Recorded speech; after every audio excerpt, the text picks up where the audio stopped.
So let's start it off right now. NBA Finals 2023. What do I expect? I expect Denver Nuggets to go out there and dominate. I expect them to because I mean everything that I've seen all year shouldn't prove otherwise. The three series that we played so far, I feel like got us battle tested, especially for this Miami team we're about to play. First round we played the Twin Towers of Rudy Gobert and Karl Anthony Towns. Second round we played the double trouble of Devin Booker and Kevin Durant in the offense that they possess. And you know what I mean? I feel like and then the last round we played LeBron and AD and all the powers they possess, and we got through it. We swept them. So I feel like we got through the West pretty easily, and I feel like the Miami Heat they do deserve to be here. I mean, their road wasn't by any means or any stretch of the imagination easy. You know what I'm saying? But yeah, I think we got this. Let's break it down a little further. Let me stop this dual cameras. Let's start with the just the teams in general. I think cohesively, the Nuggets have been the team to beat all year. Since January, we've been the number one seed in the West. Me personally being a very big, very, very big Nuggets fan, I've watched us grow. The last couple of years since we've been to this kind of level of achievement. 2020, we were able to make it to the Western Conference Finals in the bubble. But since then, we've been in kind of a lull. If you guys know, a lot of injuries happened to our team, a lot of changes happened to our team. The only constant we've had was Nikola Jokic and the ascending rep that he's grown over the couple of years, won, back-to-back MVPs. You guys all know that. But just the fact that we have Jamal Murray back, Michael Porter back at full strength, the team at full strength, and the complementary pieces to help us do what we need to do to actually win the championship. I think the addition of Aaron Gordon was crazy. I think Bruce Brown, KCP with that championship experience, he did win the title in the bubble with them, the Lakers in 2020. So he has that championship experience. Everybody down to Christian Brown, the rookie we drafted this year, with his defensive contributions. He didn't play that much in the Lakers round, but the first two rounds of the playoffs, he was instrumental in just playing defense and just showing himself as a rookie out of Kansas, just being somebody that can compete. Jeff Green, even though a lot of the Nuggets fans don't really like the minutes that he plays our backup five at times. You know what I'm saying? We have a couple of bigs on the team that we don't play. DeAndre Jordan, Zeke Naji from Arizona, Thomas Bryant that we traded for at the trade deadline or we picked up. He doesn't play either. But I mean, I guess we trust Jokic that much just to play 48 minutes if he actually does have to. And the backups that we do play again is Jeff Green. Coach trusts Jeff Green with his experience. He is an older veteran player who is able to, guard small forwards, guard smaller centers. So I'm glad to see that actually paid off. Jeff Green has been great this year, dunking on people, hitting corner threes when need be. I'm just excited for this team, man. The ups and downs of the regular season, us actually making it to the number one seed and everybody doubting that we could actually be the number one seed and finish there. It's been gratifying. Just the lull that we went through in the last month of the season, having the Grizzlies almost catch us as the one seed when we were taking our foot off the gas, when we thought we had the one seed locked up, and we just kind of, just eased into that one seed to end the season. People kind of doubted us, and it's still kind of crazy to see how we don't get a lot of national attention still. No matter how good we do in each round, teams still or people still think that, Jokic is good, but the team is a fluke. You know what I'm saying? And we've taken the underdog mentality and we've taken it all the way to the NBA Finals. People can hate on Coach Malone for, calling out the narratives in the national media and saying that he's whining about it or he just keeps talking shit about the Lakers and he doesn't care about a lot of the stuff the media has to say about us because we're going to prove them wrong type shit. I feel like that's the mentality that you're supposed to have. Eric Spoelstra or, Doc Rivers or somebody said something like that. You guys will praise the ground that he walks on, but since it's Michael Malone and we haven't won a championship before, it's our first time being here, that people feel like we should just be happy to be there and just shut the hell up and let people talk about the other teams and do what they want to do. But I mean, that's been the narrative for too long. Again, the last couple of years, we made the playoffs the last 5 years, but nobody would ever know about it. People would think that this is our first time making the playoffs and us being in the finals is a fluke because we have never made the playoffs before. We had never had playoff success. It's just kind of crazy how casual some people can be in that sense, man. Everybody's all on the Miami Heat team. They know about the LeBron days. They know about how Jimmy Butler and the Heat have been in the finals in the bubble. They made the conference finals a couple of years. So it's just been some time where everybody just kind of is giving up on the Nuggets, even though they've been the one seed, and just kind of shifting their brains over to the Miami Heat. And just because they're a cultured franchise that they're going to walk all over us and they've been here before, so they know what they're doing and, just their path. And then we'll get into the Miami Heat a little bit too. I'm not going to make this a Nuggets podcast, but Miami Heat have been, doing a little something overachieving with the players that they do have. They do have like 5 or 6 undrafted players that are actually getting minutes on the team. Jimmy Butler actually holding it down has had a crazy playoff run. Um, and kudos to him, but I feel like he's been overachieving. The East is a lot weaker than the West, if I was to say so myself.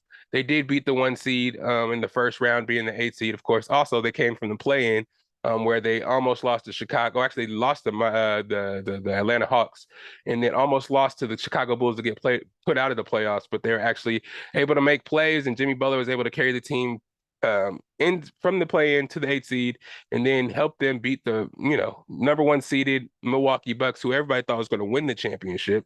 Giannis did end up getting hurt for the first 2.5 games, which helped them a lot in that sense. I mean, I never really thought Chris Middleton as a number 2 can carry the Bucks to a championship or even get them past any team in the East without their number 1 player. Giannis, that dominant force. I mean, a lot of teams could be deep, but without that dominant force, a lot of these role players and stuff lose confidence, it seems like.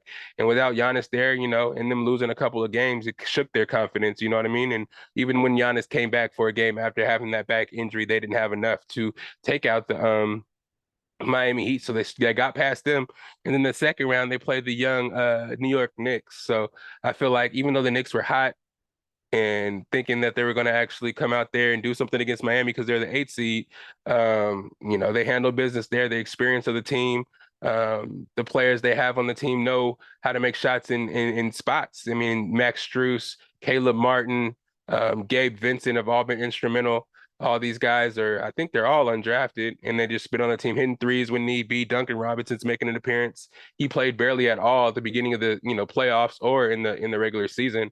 But in the playoffs, they called his number, especially in the Celtics series when they went 7 games, and they're able to get a lot out of him when it mattered. So Kevin Love is still on the squad. Kyle Lowry is still over there, making stuff happen.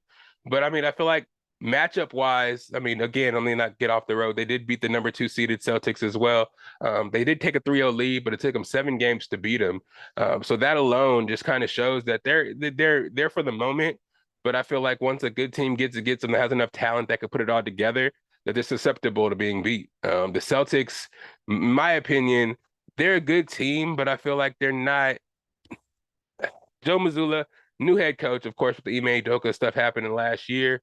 It's just like, look, their offense is always stagnant. It looks like they don't really run an offense. It's just Jason Tatum or Jaylen Brown are taking threes or driving or taking shots. They take turns. They don't really set up plays for each other. Marcus Smart kind of get in where he fits in. When he gets the ball, he either shoots it from 3 or, has to find a way to get to the basket and kick it to somebody. And they have to be really hot from 3 to get shit done and actually win games, which is kind of crazy. Um, and that showed this year. They've been to the NBA Finals last year. The Celtics did, in the conference finals, like the last couple of years out of like 5. They've been getting there constantly. It's just that they can't get over the hedge. And I feel like, Miami had their foot on the gas the whole season. And once they took that 3-0 lead, there was not really a chance for them to come back. History has it. It's 149-0 for teams that are down 3-0 to come back and win the series. And yeah, they weren't able to do it. They really thought they were. They had a bunch of confidence going into Game 7. But, they weren't able to come back and take that series. Like, history prevailed in that sense. But Miami is coming through, really tested, you know what I'm saying? And again, I told you guys about the Nuggets and what we went through. But I just feel like matchup wise, we went through so much, even though we made it seem easy in the West. It just seems like we went through so much of the West that we're ready for a Miami team that's kind of less talented than a lot of teams that we played. You know what I mean? The role players on the Miami Heat, I don't think are as good as the role players on the Lakers, and we swept them. Their top 2 players on the Suns, I don't think they have even one player. I mean, if you put Jimmy Butler and Bam together, maybe you'll get a Devin Booker. But Devin Booker and KD, that offense that they had, those percentages that they were shooting, I don't see the Miami Heat doing that. And even having 2 bigs to stop Jokic at once, or have Aaron Gordon have to guard Karl Anthony Towns or something, I don't see that happening in the Miami Heat series either. Their biggest guy is Bam Adebayo, and he's like 6'9", 6'10" at most. You know what I mean?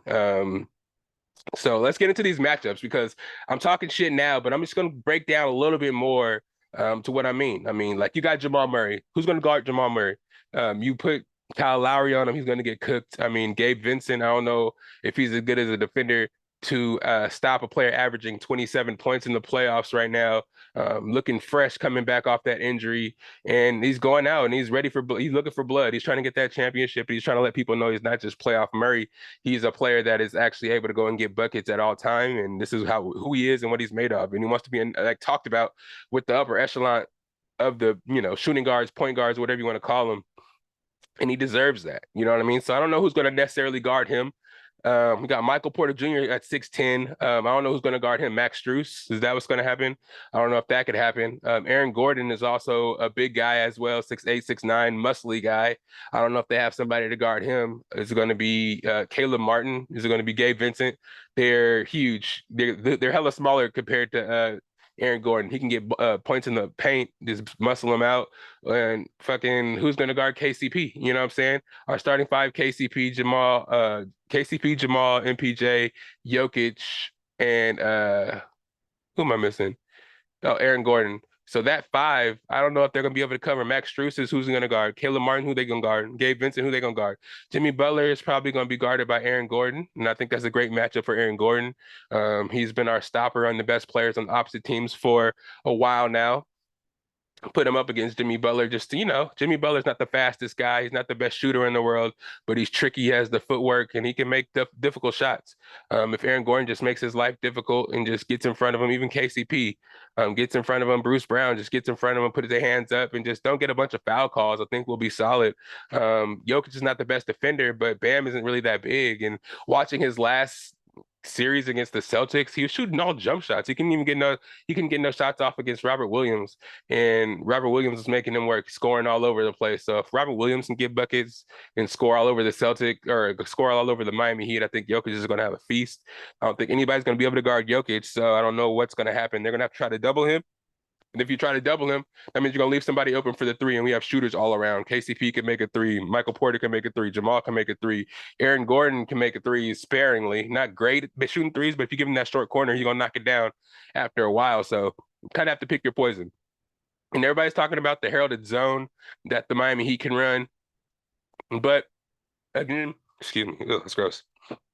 We're talking about them running that zone is susceptible to the people catching the ball at the elbow and breaking the zone down from the elbow, and that's what Jokic is the best at. The two games that Jokic played against the Heat this year, he shot damn near 60% and only missed two shots. You know what I mean? And we won both those games. Not saying that that's indicative of what's going to happen in the finals, but it just shows like they don't really have much for Jokic. One of the games, Jokic had like 20 something, 12 and 8. One game, he had like 17, 12 and 12. And we won both games. Jamal Murray and Aaron Gordon both. I mean, Aaron Gordon didn't play the first game, I think. And Jamal Murray only had 14 points one of the games. This is going to be different. We've gone through a whole bunch in the playoffs. We got a bunch of rest. They just won 7 games with the Celtics, so they're probably going to be tired. They flew right after Game 7 to Denver to go out there and get some rest, get acclimated to the altitude, and try to get ready to play. But we've been waiting for 10 days for these guys and just kind of waiting see what happens, man. Like I said, I'm not trying to talk a lot of shit right now, but I just don't see any ways that they can really mess with us team wise. You know what I'm saying? I'm not trying to sound braggadocious again. I'm not trying to jinx us or nothing like again. If we lose, you can come back and just slap me. So just talk shit about the words that I'm saying right now. But I just feel confident that the Denver Nuggets can go out there and show that though we haven't won no championships before, no, we haven't been to the finals before. This is a year of history, man. First year we ever swept somebody, and it was the Lakers. First year in the finals, and it's against a team that I feel like we can beat and we match up well with. And I think this is an opportunity for us to get our first championship, to raise that banner and have a magical Cinderella season. Put all the rest, all the Jokic talk to bed. Embiid is not better than Jokic. Everybody knows that Jokic deserved that MVP this year. There's a lot of voters fatigue. I know that's probably what happened this year. And everybody was looking at Jokic. It was like, oh, is he really that good? He hasn't really proven it. This year, he's done everything to prove it. You know what I'm saying? His numbers, regular season, his numbers in the playoffs are historical, passing Wilt Chamberlain and everything pretty much.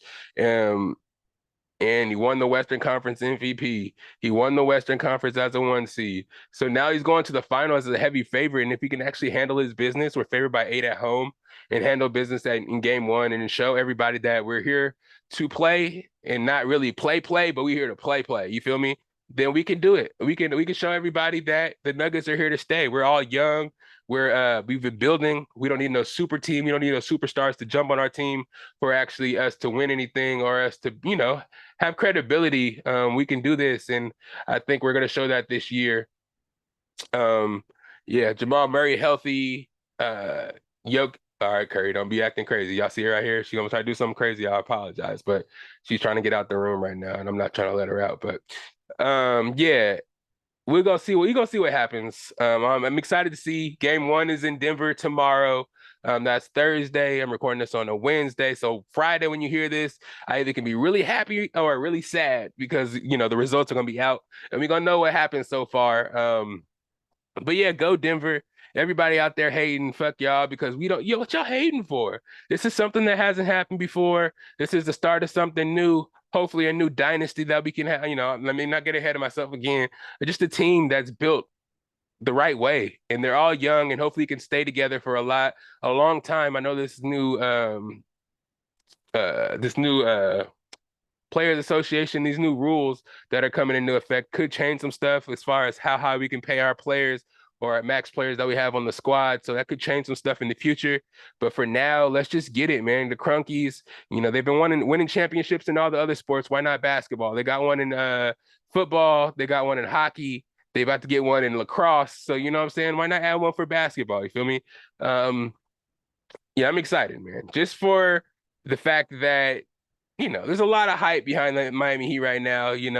Jimmy Butler is the new hotness. So even though Caleb Martin should have been the MVP of the Eastern Conference, everybody's on Jimmy Buckets right now, Jimmy Butler, and thinking that his Heat right now, how hot he is, you see what I did there, is enough to take on a team that just swept everybody's favorite Lakers, a team that walked through the West and still gets no credit, and still people think that the Heat are going to win in 6. That's just crazy to me. Again, let me not get too far ahead of myself. We'll come back to it when the time is right. But for now, that's where I'm gonna leave it, guys. I had to get it's the best the bias. You need the earful. You should try us. From pop culture to the movies to Unitas. It's the best the bias. Best the bias. Yeah.